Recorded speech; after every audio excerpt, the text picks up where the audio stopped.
বাংলাদেশে আবারও টার্গেট সংখ্যালঘুরা। ফরিদপুরে মন্দিরের পরে এবার সাতক্ষীরায় সরস্বতী পুজো মণ্ডপে হামলা। নিশানায় শেখ হাসিনাও। 21-এর বইমেলায় ডাস্টবিনের গায়ে শেখ হাসিনার ছবি, তাতে টিস্যু পেপার ফেলে ইউনিস সরকারের প্রেস সচিব পোস্ট করেছেন সোশ্যাল মিডিয়ায়। জানিয়ে তৈরি হয়েছে জোর বিতর্ক।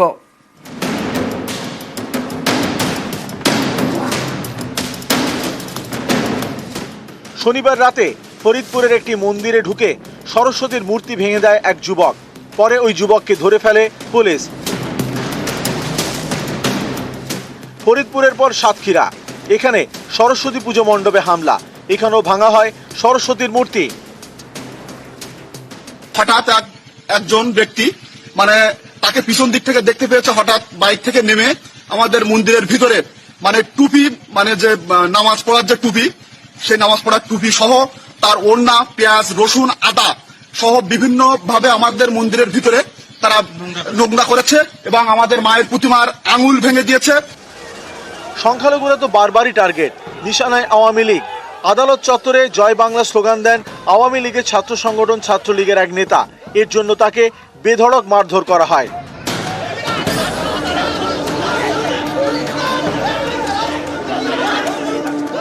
আর এই ছবি দেখলে তো চমকে যাবেন।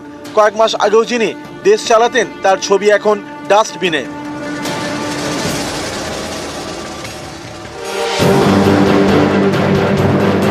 শনিবার ছিল অমর 21 বইমেলার উদ্বোধন। সেখানে ডাস্টবিনের গায়ে শেখ হাসিনার ছবি। এই ডাস্টবিনে টিস্যু পেপার ফেলেন ইউনিস সরকারের প্রেস সচিব শফিকুল আলম।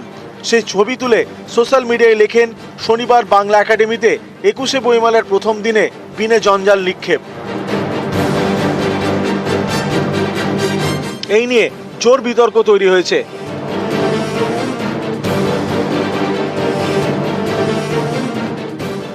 এসবের মধ্যে ইউনিস সরকারের উপদেষ্টাদের আজব কাণ্ড। দেখুন, খাল সংস্কার ও লাল কার্পেট। রবিবার মিরপুরে 6টি খাল সংস্কারের উদ্বোধনী অনুষ্ঠান ছিল।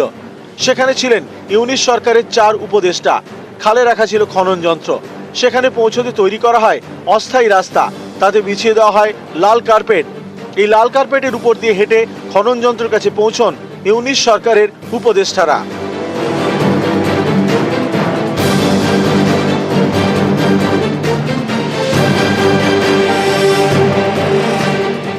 নিউজ 18 বাংলা।